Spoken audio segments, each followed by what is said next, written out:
தூரமா இருந்த ஒரு காட்டுல நிறைய பறவைகள் ஒத்துமையாவும் அன்பாவும் வாழ்ந்து வந்தாங்க. அப்படி வாழ்ந்த பறவைங்கள்ல நிறைய பேர் தங்களோட கூடுகள்ல முட்டையிட்டு அதை பத்திரமா பாதுகாத்து வந்தாங்க. அப்படி வாழ்ந்த பறவைகள்ல சோனா குருவியும் ரீட்டா கிளியும் வெளிநாட்டுல வேலை பார்க்கற தங்களோட கணவர்களை அன்னைக்கு வழி அனுப்பி வச்சாங்க. சோனா, நானும் ராக்கியும் வேலை பார்க்க வெளிநாடு போறதால நீயும் ரீட்டா கிளியும் ஒருத்தருக்கு ஒருத்தர் உதவியா இருந்து குடும்பத்தை நடத்துங்க. ராணாஜி, நீங்க எங்களை பத்தி கவலைப்படாம வெளிநாட்டுல போய் நிம்மதியா வேலை பாருங்க. ஒருத்தர் கவனிச்சுக்கிட்டு நீங்க நினைச்ச மாதிரியே ஒத்துமையா இருப்போம். ரீட்டா, இப்ப நம்ம காட்டுல முட்டைகள் வேற திருட்டு போய்கிட்டு இருக்கு. அதனால நீயும் சோனாவும் ரொம்ப ஜாக்கிரதையா இருக்கணும். சரி, நாங்க கிளம்புறோம். முட்டைகளை கவனமா பாத்துக்கிட்டு நீங்களும் பத்திரமா இருங்க.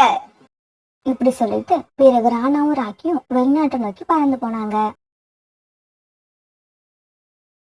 இப்படியே சில நாட்கள் நகர்ந்துச்சு. இப்ப என்னால வீட்டை விட்டு எங்கேயுமே போக முடியாது. ஏன்னா என் வீடு அவ்வளவு பாதுகாப்பா இல்ல. ஒருவேளை நான் வீட்டை விட்டு எங்கேயாவது வெளியில போனா என்னோட முட்டைகள் திருட்டு போனாலும் போயிடும். அதனால என்னோட முட்டையில இருந்து குழந்தைங்க வெளியே வர வரைக்கும் நான் கண்டிப்பா இந்த முட்டைகளை விட்டு எங்கேயும் வெளியில போக மாட்டேன். சோனா குருவி தன்னோட மனசுல நினைச்ச மாதிரி முட்டைகளை தனியா விட்டுட்டு எங்கேயும் போறதே கிடையாது. தன்னோட வீட்லயே இருந்து முட்டைகளை பாதுகாப்பா கவனிச்சுக்கிச்சு. இதே மாதிரி ரீட்டா கிளி தன்னோட வீட்டுல தாங்கிட்ட 2 முட்டைகளையும் ரொம்பவும் கவனமா பாத்துக்குச்சு. இருந்தாலும் அன்னைக்கு ரீட்டா கிளிக்கு பசி ரொம்பவும் அதிகமா எடுத்தது. இப்ப நான் என்ன பண்ணுவேன்? பசி வேற வயிற்று கிள்ளுது. அதே சமயம் முட்டைகளையும் நான் பாதுகாக்கணும். முட்டைகளை தனியா விட்டுட்டு உணவு தேட போனா கண்டிப்பா என்னோட முட்டைகள் திருட்டு போயிடும். ரீட்டா கிளி இப்படி யோசிக்கிறதுக்கு காரணம் ரீட்டா கிளியோட வீடு அவ்வளவு பாதுகாப்பானதா இல்ல. வீட்டு ஜன்னல்ல அந்த கதவு ரொம்பவும் உடஞ்சு போயிருந்ததால ஜன்னல் வழியா யார் வேணாலும் உள்ள வரலாங்கிற நிலைமை இருந்தது. என்னோட பசியும் போக்கி ஆகணும், அதே சமயம் முட்டைகளும் பாதுகாப்பா இருக்கணும். அதுக்கு நான் இப்ப என்ன பண்ணுவேன்? இப்படி யோசிச்சுக்கிட்டு இருந்த ரீட்டா கிளியோட மனசுல அதுக்கு ஒரு ஐடியா வந்தது. பிறகு ரீட்டா கிளி நிறைய இலைகளை எடுத்துக்கிட்டு வந்து தன்னோட முட்டைகள் மேல போட்டு மூடி வச்சது. இப்படி இலைகளை போட்டு தன்னோட முட்டைகளை மூடி வச்சதும் ரீட்டா கிளிக்கு ரொம்ப சந்தோஷமாவும் திருப்தியாவும் இருந்தது. அப்பாடா, முட்டைகளை ஒரு வழியா வெளியே தெரியாம இலைகளை வச்சு மூடியாச்சு. இதுக்கப்புறம் நாம உணவு தேட போகலாம். இருந்தாலும் உணவு தேடுறதுக்கு நாம ரொம்ப நேரம் எடுத்துக்க கூடாது. எவ்வளவு சீக்கிரம் திரும்பி வர முடியுமோ அவ்வளவு சீக்கிரம் திரும்பி வந்துடணும். இப்படி யோசிச்ச ரீட்டா கிளி பிறகு உணவு தேட பறந்து போச்சு. இப்படி உணவு தேட போன கொஞ்ச நேரத்திலேயே ரீட்டா கிளிக்கு தானியங்களும் கிடைச்சிருச்சு. அந்த தானியங்களை எடுத்துக்கிட்டு ரீட்டா கிளி அவசர அவசரமா தன்னோட வீட்டுக்கு திரும்பி வந்தது. ஆனா பாவம், ரீட்டா கிளி வீட்டுக்கு வந்து பார்த்தப்ப அதோட கூட்டுல அதை விட்டுட்டு போன 2 முட்டைகள் இல்ல. இலைகள் எல்லாம் பறந்து கீழே விழுந்து கிடந்தது. என்னோட முட்டைகள் எங்க போச்சுன்னு தெரியலையே. மூடி வச்ச இலைகள் எல்லாம் கீழே விழுந்து கிடக்கு. அட பாவமே, இப்படி நடக்குன்னு தெரிஞ்சிருந்தா நான் உணவு தேட போயிருக்க மாட்டேன். உணவு தேட போனதால நான் என்னோட முட்டைகளை இழந்துட்டேன். என்னோட முட்டைகளை நான் தொலைச்சிட்டேன். பாவம் ரீட்டா கிளி விட்ட முட்டைகளை யாரோ திருடிட்டு போயிட்டாங்க. என்ன செய்யறதுன்னு தெரியாத ரீட்டா கிளி இப்படி அழுதுகிட்டே இருந்தது. இந்த மாதிரி ரீட்டா கிளி வீட்டுல மட்டும் இல்ல, இன்னும் நிறைய இடங்கள்ல முட்டை திருட்டு போயிட்டு தான் இருந்தது. ஆனா அந்த காட்டுல உள்ள பறவைங்களுக்கு யார் முட்டையை திருடிட்டு போறதுன்னு தெரியவே இல்லை. சோனா குருவி தான் முட்டையிடுறதுக்கு முன்னாடியே புத்திசாலித்தனமா தனக்கு தேவைப்படுற உணவுகளை கொண்டு வந்து சேகரிச்சுக்குச்சு. அதனால சோனா குருவி வெளியில போறதுக்கான அவசியமே ஏற்படல. இப்படி இருக்கிறப்ப ஒரு நாள் காலுக்காகத்தோட மனைவி கோரிக்காகவும் சோனா குருவி பார்க்க அவங்க வீட்டுக்கு வந்தது. என்ன சோனா, இப்ப கொஞ்ச நாளா உன்னை வெளியில எங்கேயுமே பார்க்க முடியல. உன்னோட உடம்புக்கு எந்த பிரச்சனையும் இல்லல்ல? நல்லா தானே இருக்க? கோரி அக்கா, எனக்கு உடம்பெல்லாம் நல்லாதான் இருக்கு. இருந்தாலும் நான் இப்ப 2 முட்டைகள் இட்டு இருக்கேன். அதனாலதான் வீட்டை விட்டு எங்கேயும் வெளியில கிளம்பாம இருக்கேன். உங்களுக்கு தான் தெரியுமே, நம்ம காட்டுல முட்டைகள் இப்ப அதிகமா திருட்டு போகுது. அதனால முட்டைகளை தனியா விட்டுட்டு நான் எங்கேயுமே போறதில்ல. ஆமா கோரி அக்கா, நான் என்ன பத்தியே பேசிட்டு இருக்கேன். உங்களை பத்தி விசாரிக்கவே இல்ல. நீங்க எப்படி இருக்கீங்க? இப்ப இங்க என்ன விஷயமா வந்தீங்க? என்ன சோனா இப்படி கேட்டுட்ட? உன்னை பார்த்து ரொம்ப நாள் ஆகுது. நீயும் வெளியில வர்றதே இல்ல. அதனால உனக்கு உடம்பு சரியில்லாம போயிருக்குமோன்னு நினைச்சுதான் உன்னை பாக்கிறதுக்காக இப்ப வந்தேன். அப்படி நான் வந்தது தப்புன்னா என்ன மன்னிச்சிடு சோனா. என்ன கோரி அக்கா, என்கிட்ட போய் மன்னிப்பு எல்லாம் கேக்குறீங்க? நீங்க என் வீட்டுக்கு வந்தது தப்புன்னு நான் சொல்லவே இல்லையே. எனக்கு ஒரு அக்கா இருந்திருந்தா என்னை காணாம அவங்க இப்படி என்னை தேடி வந்திருப்பாங்கல்ல. அதே மாதிரி நீங்களும் என்ன பாக்குறதுக்காக தேடி வந்திருக்கீங்க. இதுக்கு நான் ரொம்ப கொடுத்து வச்சிருக்கணும். நீங்க எப்ப வேணாலும் என்ன பாக்குறதுக்காக என் வீட்டுக்கு வரலாம். சரி சோனா, நான் கிளம்புறேன். நீ உன்னையும் உன்னோட முட்டைகளையும் பத்திரமா பாத்துக்க. முட்டைகளை திருடுற அந்த முட்டை திருடன் யாருன்னு தெரியற வரைக்கும் நாம கொஞ்சம் ஜாக்கிரதையா தான் இருந்தாகணும். இப்படி சொன்ன கோரிக்காகும் பிறகு அங்கிருந்து தன்னோட வீட்டுக்கு பறந்து போச்சு. கோரிக்காகம் போய் கொஞ்ச நேரம் கழிச்சு ரீட்டா கிளி அழுதுகிட்டே சோனா குருவி வீட்டுக்கு வந்தது. சோனா, நான் மோசம் போயிட்டேன். சோனா, நான் மோசம் போயிட்டேன். என்னோட 2 முட்டைகளையும் யாரோ வீட்டுக்குள்ள வந்து திருடிக்கிட்டு போயிட்டாங்க. ரீட்டா, முட்டைகளை தனியா விட்டுட்டு நீ எங்க போன? சோனா, ரொம்ப பசியா இருக்குதுன்னு பக்கத்துல ஏதாவது உணவு இருந்தா தேடி பார்க்கலாம்னு போனேன். அப்ப கூட என்னோட முட்டைகளை இலைகளை வச்சு மூடிட்டு தான் போனேன். அப்படியே என்னோட முட்டைகள் திருட்டு போயிடுச்சு. ரீட்டா, உன்னோட வீட்டுல உணவு கொண்டு வந்து சேகரிச்சு வச்சிருந்தீங்களே, அதெல்லாம் எங்க? சோனா, நான் கொண்டு வந்து சேகரிச்சு வச்ச உணவெல்லாம் தீர்ந்து போயிடுச்சு. அதனாலதான் வெளியே போற மாதிரி ஒரு சூழ்நிலை உண்டாச்சு. சரி ரீட்டா, மனசை தேத்திக்க. ஏன்னா நீ எவ்வளவு அழுதாலும் காணாம போன உன்னோட முட்டைகள் திரும்பி வரப்போறதே இல்ல. சோனா குருவியோட இந்த பேச்ச கேட்ட ரீட்டா கிளி பிறகு அழுதுகிட்டு தன்னோட வீட்டை நோக்கி பறந்து போச்சு. இப்படியே சில நாட்கள் நகர்ந்துச்சு. பிறகு ஒரு நாள் கோரிக்காக மறுபடியும் சோனா குருவியை பார்க்க அவங்க வீட்டுக்கு வந்தது. சோனா, எப்படி இருக்க? இன்னுமா உன்னோட முட்டைகள்ல இருந்து குழந்தைங்க வெளில வரல? இல்ல கோரி அக்கா, என்னோட முட்டைகள்ல இருந்து குழந்தைங்க வெளிவரத்துக்கு இன்னும் கொஞ்சம் நாட்கள் ஆகும். அப்புறம் கோரி அக்கா, நீங்க எப்படி இருக்கீங்க? நான் நல்லாதான் இருக்கேன் சோனா. இந்த பக்கம் ஒரு வேலையா வந்தேன். அப்போ உன்னோட ஞாபகம் வந்ததால உன்னையும் பார்த்துட்டு உன்னோட முட்டைகள்ல இருந்த குழந்தைங்களையும் வெளியே வந்துருச்சான்னு தெரிஞ்சுக்கிட்டு போகலான்னு தான் இங்க வந்தேன்.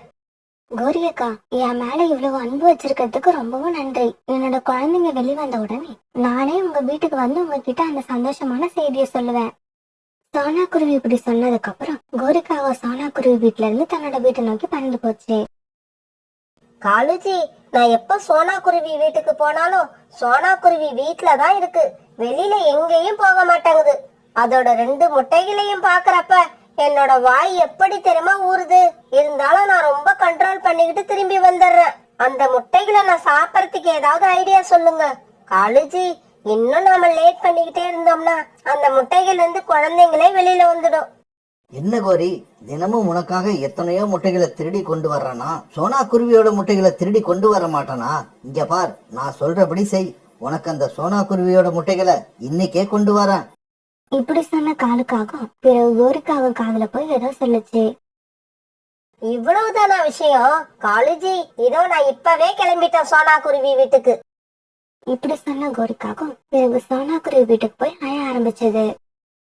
கோரி அக்கா, என்னாச்சு? எதுக்காக அழுவுறீங்க?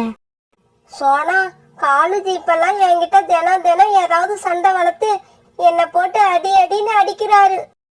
என்னது? காலண்ணா அப்படியெல்லாம் நடந்துக்க மாட்டாரே, என்னாச்சு அவருக்கு? அடிச்சா கூட பரவாயில்ல சோனா, அப்படி அடிக்கிறப்ப எல்லாம் உன்னை அடிச்சா கேட்கறதுக்கு யாருமே கிடையாதுன்னு சொல்லி சொல்லி அடிக்கிறாரு. அதுதான் என்னோட மனசுக்கு ரொம்பவும் வருத்தமா இருக்கு. அவர் சொல்றதும் உண்மைதான். எனக்குன்னு இந்த உலகத்துல வேற யாருமே இல்ல. கோரி அக்கா, இப்படி எல்லாம் பேசாதீங்க. இந்த முட்டைகளை பாதுகாக்கிற ஒரே காரணத்துக்காக தான் இப்ப என்னால எங்கேயும் வெளியில வர முடியல. இல்லைன்னா கண்டிப்பா நான் காலண்ணா கிட்ட வந்து உங்களுக்காக பேசுவேன். உன்னோட நிலைமை எனக்கு நல்லா தெரியும் சோனா. அதனாலதான் உன்னை நான் கூப்பிடவே இல்ல. விடு, என் தலையில என்ன எழுதியிருக்கோ அதுவே நடக்கட்டும். அடிய தாங்குற வரைக்கும் தாங்குவேன். தாங்க முடியலன்னா என்னோட உயிரை நானே போக்கிக்கிட்டு இந்த உலகத்தை விட்டு நிம்மதியா போயிடுவேன். கோரிக்காக இப்படி சொன்ன உடனே சோனா குருவியால அதை தாங்க முடியல. அதோட மனசுல கோரிக்காக மேல ரொம்பவும் இறக்கம் வந்துடுச்சு. கோரி அக்கா, அப்படியெல்லாம் முட்டாள்தனமா எந்த முடிவும் எடுக்காதீங்க. இருங்க, வீட்டை தாப்பால் போட்டுட்டு நான் உங்க கூட வரேன். உங்களை இந்த நிலைமையில பார்க்க எனக்கு மனசு ரொம்பவும் கஷ்டமா இருக்கு. இப்படி சொன்ன சோனா குருவி பிறகு தன்னுடைய வீட்டு வெளிப்பக்கமா தாப்பால் போட்டுட்டு காலுக்காகத்தை பாக்கிறதுக்காக கோரிக்காகத்தோட பறந்து போச்சு. இதையெல்லாம் ஒரு மரத்துக்கு பின்னால இருந்து மறைஞ்சு பாத்துக்கிட்டு இருந்த காலுக்காகவும் இப்ப ரொம்ப சந்தோஷமா சோனா குருவி வீட்டு வாசலுக்கு வந்தது.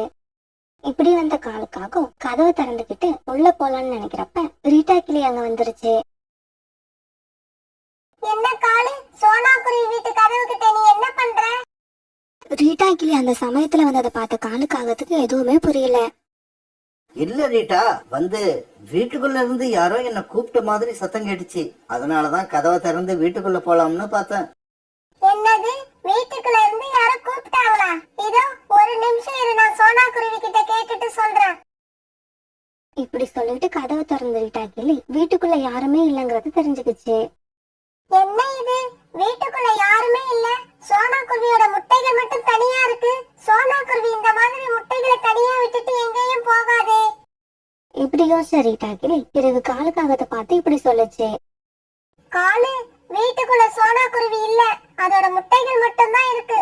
அதனால உன்னை இங்க இருந்து யாரும் கூப்பிட்டு இருக்க மாட்டாங்க. சோனா எங்கேயாவது வெளியே போயிருக்குன்னு நினைக்கிறேன். சரி சரி, நான் சோனா குருவி வந்த உடனே பார்த்துட்டே போறேன். ரீட்டா, நீ இப்ப இங்க இருந்து கிளம்பலாம். என்னது, நான் இங்க இருந்து கிளம்பலாமா? அப்படின்னா நீ இங்க இருக்க போறியா?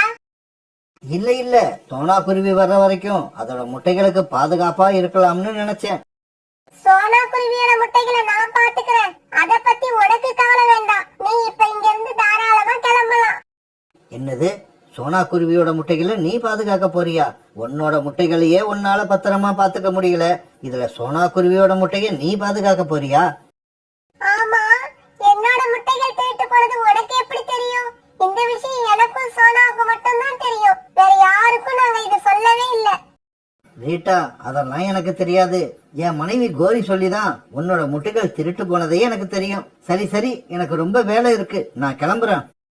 இப்படி சொன்ன காலுக்காகவும் பிறகு அங்கிருந்து கிளம்பி பறந்து போயிடுச்சு.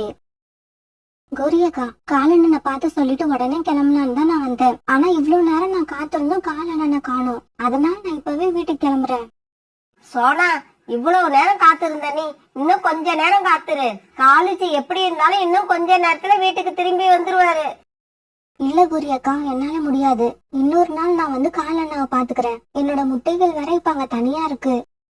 இப்படி சொன்ன சோனா குருவி உடனே காலுக்காக வீட்டை விட்டு கிளம்பி தன்னோட வீட்டை நோக்கி பறந்து வந்தது. இப்படி வீட்டுக்கு வந்த சோனா குருவி கிட்ட ரீட்டா கிளி நடந்தது எல்லாத்தையும் சொல்லுச்சு. ரீட்டா, நீ சொல்றது சரிதான்.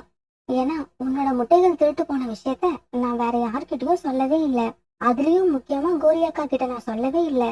அப்படியும் இந்த விஷயம் காலண்ணனுக்கு தெரிஞ்சிருக்குன்னா முட்டைகளை திருடுறது இவங்களா கூட இருக்கலாம். சோனா, நீ வீட்டை விட்டு எங்கேயும் போகாம இங்கேயே இரு. நான் இதோ இப்ப உடனே வந்துடுறேன். இப்படி சொல்லிட்டு பறந்து போன ரீட்டா கிளி கொஞ்ச நேரம் கழிச்சு 2 முட்டைகளை எடுத்துக்கிட்டு வேகமா திரும்பி வந்தது. ரீட்டா, இந்த முட்டைகள் ஏது? இது எந்த பறவையோட முட்டை? சோனா, இது முட்டைகள் மாதிரி இருக்கும், ஆனா இது உண்மையிலேயே முட்டைகள் கிடையாது. இந்த 2 முட்டையுமே மரத்தால செய்யப்பட்டது. வா, நாம சீக்கிரம் இந்த முட்டைகளை உன்னோட கூட்டுல வச்சுட்டு உண்மையான முட்டைகளை நாம எடுத்துக்கிட்டு போயிடுவோம். பிறகு என்ன நடக்குதுன்னு வேடிக்கை பார்ப்போம். பிறகு சோனா குருவியும் ரீட்டா கிளியும் அந்த மர முட்டைகளை கூட்டுல வச்சுட்டு உண்மையான முட்டைகளை எடுத்துக்கிட்டு வெளியில போய் மறைஞ்சிருந்து பார்க்க ஆரம்பிச்சாங்க.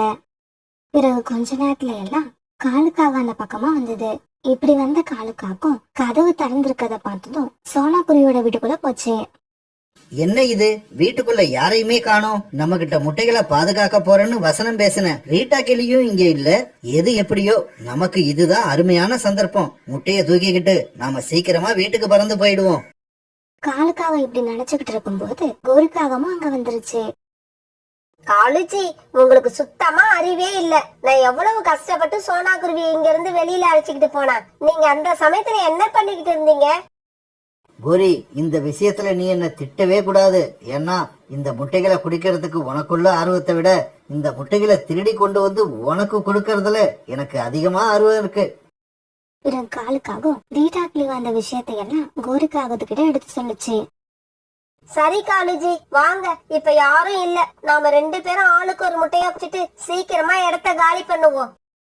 கோரி, இப்ப நாம 2 பேரும் ஒரே சமயத்துல முட்டையை உடைச்சு குடிக்கிறோம். நான் 1 2 3 சொல்றேன். 3 சொல்லி முடிச்ச உடனே முட்டைய உடைக்கிறோம், குடிக்கிறோம். இப்படி சொன்ன காலுக்காகவும் பிறகு 1 2 3 சொல்ல ஆரம்பிச்சது. 1 2 3. காலுக்காக இப்படி 1 2 3 சொல்லி முடிச்ச உடனே 2 காகங்களும் உண்மையான முட்டைன்னு நினைச்சுக்கிட்டு அந்த மர முட்டைய வேகமா கொத்த 2 பேரோட அடங்களும் உடைஞ்சு போயிடுச்சு. காலுஜி, முட்டை என்ன இவ்வளவு ஸ்ட்ராங்கா இருக்கு? இத கொத்தனதால நம்ம 2 பேரோட அழகுகளும் உடைஞ்சு போயிடுச்சு. அலகுகள் உடைஞ்சு போன சோகத்துல ரெண்டு காகங்களும் அழுதுகிட்டு இருக்க இப்ப சோனா குருவியும் ரீட்டா கிளியும் வீட்டுக்குள்ள வந்தாங்க. ஏன் நம்பிக்கை துரோகிகளே, உங்களுக்கு இந்த தண்டனை சரியான தண்டனை தான். ஏன்னா இது வரைக்கும் மத்தவங்க முட்டைகளை திருடி தின்னு காலத்தை ஓட்டிக்கிட்டு இருந்த நீங்க ரெண்டு பேரும் இதுக்கப்புறம் யாரோட முட்டையும் உடைச்சு குடிக்க முடியாது. ரீட்டா, ஏன் இந்த காகங்கள் கிட்ட இவ்வளவு கோபம் பேசுற? அவங்க பாவம், அவங்க கிட்ட கொஞ்சம் கருணை காட்டு. காலன்னா கோரி அக்கா, நீங்க ரெண்டு பேரும் இந்த முட்டைகளை ரொம்ப அவசரமா கொத்தினதால தான் உங்க அலகுகள் உடைஞ்சு போச்சு. அதனால இப்ப என்ன பண்றீங்க? இந்த ரெண்டு முட்டையையும் உங்க வீட்டுக்கு கொண்டு போய் வச்சு பொறுமையா உடைச்சு குடிங்க. இப்படி சொல்லிட்டு பிறகு ரீட்டா கிளியும் சோனா குருவியும் சந்தோஷமா சிரிச்சாங்க.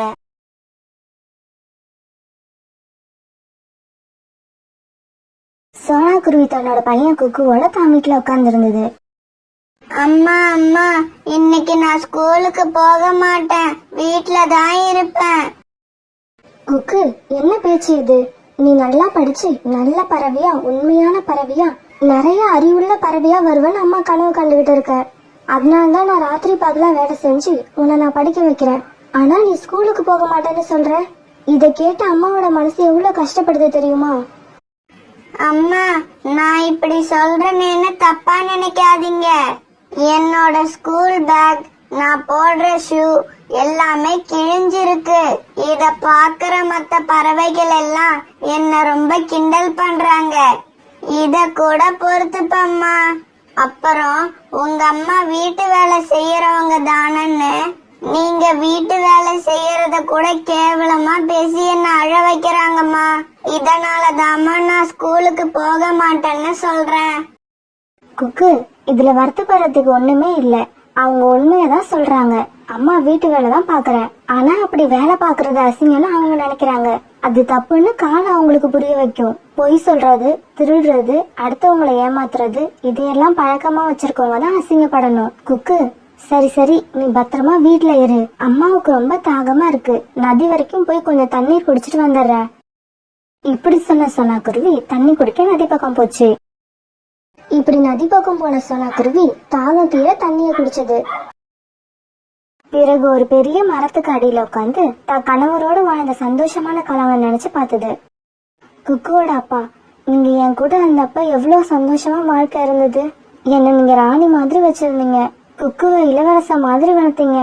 ஆனா இப்படி எங்களை பாதியிலேயே அனாதையா விட்டுட்டு போயிடுவீங்கன்னு நாங்க நினைக்கவே இல்லை. நம்ம பையனை வளர்க்க நான் எவ்வளவு கஷ்டப்படுறேன்னு தெரியுமா? என்னோட கஷ்டத்தை நீங்க பாத்தீங்கன்னா உங்களால தாங்கவே முடியாது. இப்படி உக்காந்து யோசிச்சுக்கிட்டு இருந்த சோனா குருவியோட கண்ணுல இருந்து கண்ணீர் பொல பொலன்னு கொட்ட ஆரம்பிச்சது. இப்படி அழுத சோனா குருவியோட கண்ணீர் நேரா அந்த மரத்தோட வேர்ல போய் பட்டது. இப்படி பட்ட உடனே கொஞ்ச நேரம் கழிச்சு அந்த மரம் சோனா குருவி கூட பேச ஆரம்பிச்சது.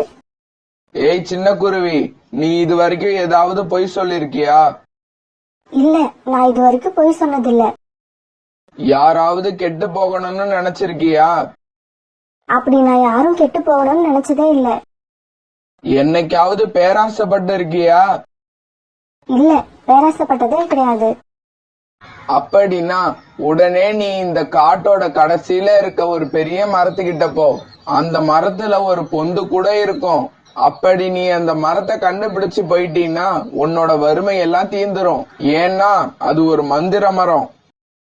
இப்படி சோனா கிட்ட பேசுற மரம் சொல்ல வேண்டிய விஷயங்கள் எல்லாம் சொல்லி முடிச்ச உடனே மௌனம் ஆயிடுச்சு. இந்த இடத்துக்கு வந்தப்ப இருந்த சோகம் இப்ப சோனா மனசுல இல்ல. அது ரொம்ப சந்தோஷமா இருந்தது. அந்த காட்டோட கடைசியில இருக்க அந்த பெரிய மரத்தை தேடி உடனே பறந்து போக ஆரம்பிச்சது. மரம் சோனா கிட்ட பேசினது எல்லாம் உணவு தேட வந்த கோரிக்காகவும் ஒரு மரத்துக்கு பின்னால மறைஞ்சு நின்று கேட்டுக்கிட்டு இருந்தது. சோனா குருவி பறந்து போக ஆரம்பிச்ச உடனே கோரிக்காகவும் அது பின்னாலேயே பறந்து போய் ஒரு இடத்துல அதை நிறுத்தி இப்படி பேச ஆரம்பிச்சது. சோனா குருவி, உன்னை நான் எங்கெல்லாம் தேடுறது? நீ வீட்டுல இல்லாதப்ப உன் பையன் குக்கு கட்டி எடுத்து விளையாண்டுட்டு இருந்திருக்கான். அப்ப அவனோட ரெக்கையில ஆழமா காயம் பட்டுடுச்சு. யதார்த்தமா உன் வீட்டு பக்கம் போனா அவன் மயங்கி கிடக்கிறத பாத்துட்டு என் வீட்டுக்கு தூக்கிட்டு வந்து டாக்டருக்கு போன் பண்ணி டாக்டரை வர வச்சேன். இப்ப டாக்டர் என் வீட்டுல குக்குவுக்கு ட்ரீட்மெண்ட் பாத்துட்டு இருக்காரு. நீ சீக்கிரம் வா, குக்குவை போய் பாப்போம். கோரி இப்படி சொன்ன உடனே அதை உண்மைன்னு நம்பின சோனா குருவி அழுதுகிட்டே கோரிக்காகத்து கூட அது வீட்டுக்கு போச்சு. இப்படி கோரிக்காகத்து கூட அது வீட்டுக்கு பறந்து போன சோனா குருவி அங்க போய் பார்த்தப்ப காலுக்காக கூட்டுல படுத்து நல்லா தூங்கிட்டு இருந்துச்சு. ஆனா அங்க குக்குவை காணோம். கோரி அக்கா, என் பையன் குக்கு எங்க? உங்க வீட்டுக்கு அழைச்சிட்டு வரதா சொன்னீங்க, ஆனா இங்க காணோம். என் பையன் எங்க போயிருக்கா? சோனா, கொஞ்சம் பதட்டப்படாம இரு. குக்குவ டாக்டர் அந்த ரூம்ல தான் செக் பண்ணிட்டு இருக்காரு. இத கேட்ட சோனா வேகமா பக்கத்து ரூமுக்கு பறந்து போக, இதை எதிர்பார்த்துக்கிட்டே காத்திருந்த கோரிக்காகவும் அந்த ரூம் கதவை வெளிப்பக்கமா தாப்பால் போட்டது. கோரிக்காகவும் கதவை வெளிப்பக்கமா தாப்பால் போட்டதும் உள்ள இருந்த சோனா குருவிக்கு ரொம்ப அதிர்ச்சி ஆயிடுச்சு. ஏன்னா கோரிக்காகவும் இப்படி செய்யணும் சோனா குருவி எதிர்பார்க்கவே இல்ல. கோரி அக்கா, கதவை தரங்க ப்ளீஸ். நான் என் பையன் குக்குவை இப்பயே பார்த்தாகணும். அவன் எங்க இருக்கான்னு உண்மையை சொல்லுங்க. சோனா, உன் பையன் குக்குவுக்கு ஒண்ணுமே இல்ல. அவன் நல்லாதான் இருக்கான். இந்நேரம் அவன் உன் வீட்டுல விளையாண்டுட்டு இருப்பான். இந்த ரூம்ல உன்னை கொண்டு வந்து அடைச்சி வைக்கிறதுக்காக தான் அவனுக்கு அடிபட்டுடுச்சுன்னு பொய் சொன்னேன். நீ சமத்தா 1 மணி நேரம் உள்ளேயே இரு. நான் அதுக்குள்ள இந்த காட்டோட கடைசியில இருக்கிற அந்த பெரிய மரத்துக்கிட்ட போய் அது கொடுக்கற வெகுமதியை வாங்கிட்டு வந்துடுறேன். இப்படி சோனா குருவி கிட்ட சொன்ன கோரிக்காகவும் இப்ப தூங்கிட்டு இருந்த காலுக்காகத்தை எழுப்ப ஆரம்பிச்சது. காலேஜி, நம்மள சுத்தி என்ன நடக்குதுன்னு கூட தெரியாம இப்படி தூங்கிட்டு இருக்கீங்களே, சீக்கிரம் எந்திரிங்க. என்ன கோரி, என்ன விஷயம்? ஏன் இப்படி பேய் மாதிரி கத்துற? ஐயோ காலேஜி, நான் சொல்றத நல்லா காது கொடுத்து கேளுங்க. இப்படி ஆரம்பிச்ச கோரிக்காகவும் நடந்த எல்லா விஷயத்தையும் தெளிவா காலுக்காகத்துக்கு எடுத்து சொல்லுச்சு. காலேஜி, நீங்க இந்த சோனா குருவிய பத்திரமா பாத்துக்குங்க. அத வெளியில எங்கேயும் விட்டுற கூடாது. நான் இப்ப காட்டோட கடைசியில இருக்கிற பெரிய மரத்துக்கிட்ட போய் அது என்ன வெகுமதி கொடுக்குதோ அதை வாங்கிட்டு வந்துடுறேன். அதுக்கப்புறம் பணத்துக்காக நம்ம உழைச்சி சம்பாதிக்க வேண்டிய அவசியமே இருக்காது. இந்த காட்டிலேயே நாம தான் பணக்கார பறவைகளா இருப்போம். இப்படி சொன்ன கோரிக்காகவும் காட்டோட கடைசியில இருக்க அந்த பெரிய மரத்தை பாக்குறதுக்காக வீட்டை விட்டு பறந்து போச்சு. கதவு தான் தாழ்பால் போட்டிருக்கு. பிறகு எப்படி சோனா குருவியால வெளியில தப்பிச்சு போக முடியும்? பேசாம நாம நம்மளோட தூக்கத்தை கண்டினியூ பண்ணுவோம். இப்படி நினைச்ச காலுக்காகவும் மறுபடியும் தன்னோட கூட்டுல படுத்து தூங்க ஆரம்பிச்சிருச்சு. பிறகு இப்படி காட்டுல உள்ள பெரிய மரத்தை தேடி போன கோரிக்காகவும் ஒரு வழியா அந்த மரத்தையும் தேடி கண்டுபிடிச்சிருச்சு. பறவையே, நீ என்னிடமிருந்து அந்த வெகுமதியை வாங்குவதற்காக வந்திருக்கியா? கோரிய பார்த்தா அந்த மரம் இப்படி கேட்ட உடனே கோரிக்காக ரொம்பவும் சந்தோஷம் ஆயிடுச்சு. ஆமா மரமே, ஆமா, வெகுமதி வாங்கறதுக்காக தான் நான் வந்திருக்கேன். குடுக்கற வெகுமதியை கொஞ்சம் சீக்கிரமா கொடுத்தீங்கன்னா நல்லா இருக்கும்.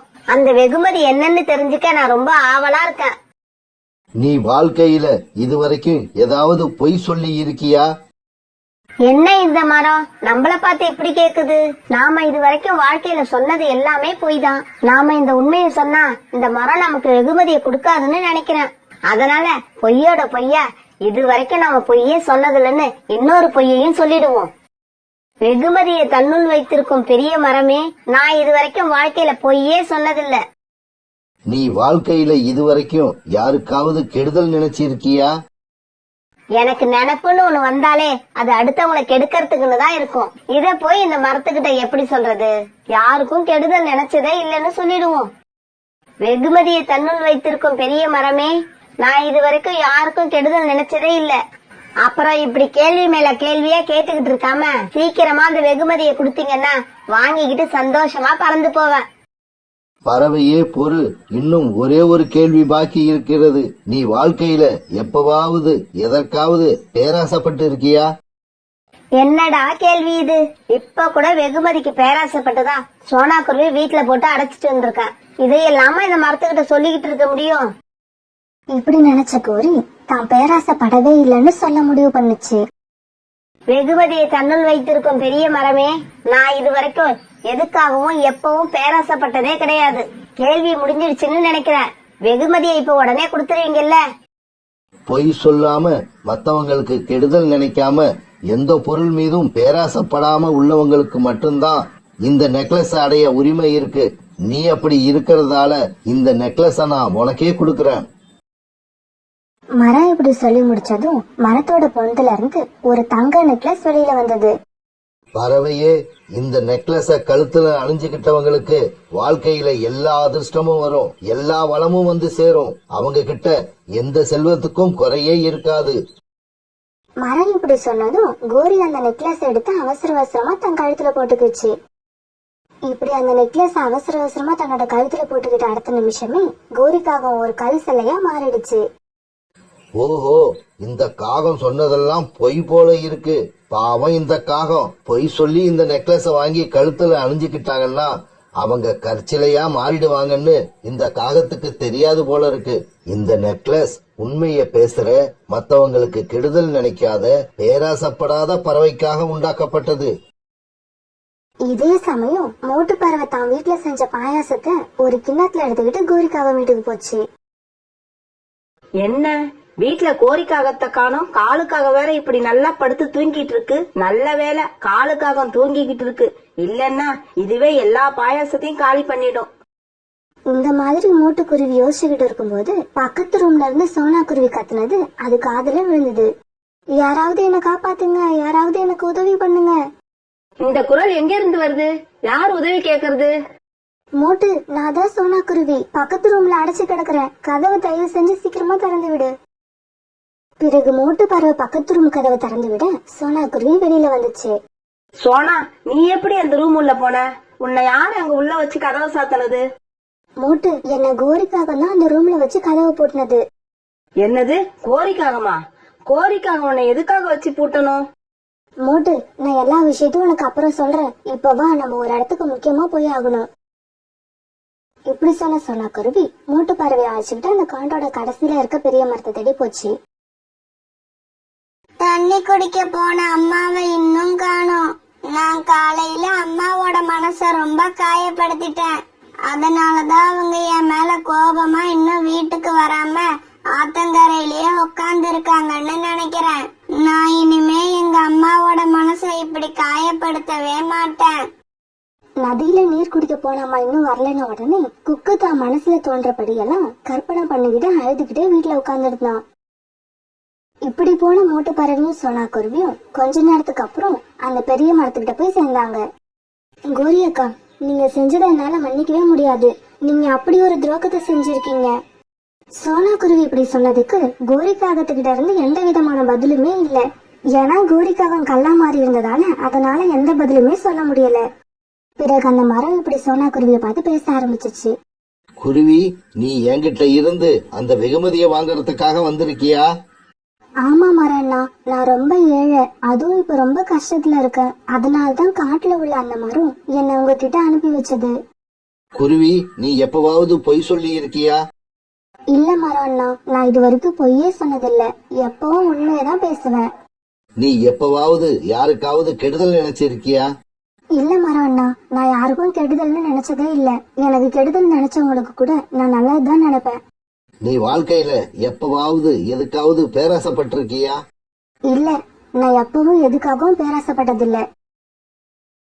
இப்படி சோனா குருவி சொன்ன உடனே அந்த மரத்தோட பொந்துல இருந்து ஒரு தங்க நெக்லஸ் ஒண்ணு வெளியே வந்தது. குருவி, இந்த நெக்லஸை எடுத்து உன் கழுத்துல போட்டுக்க. அந்த மரம் இப்படி சொன்ன உடனே சோனா குருவி அந்த நெக்லஸ் எடுத்து தன்னோட கழுத்துல போட்டுக்குச்சு. மராண்ணா, இந்த கோரி அக்காவை யார் இப்படி கல்லாக்குனது? இந்த காகத்தை வேற யாரும் கல்லா மாத்தல. இந்த காகத்தோட பேராசைதான் அத கல்லா மாத்திருச்சு.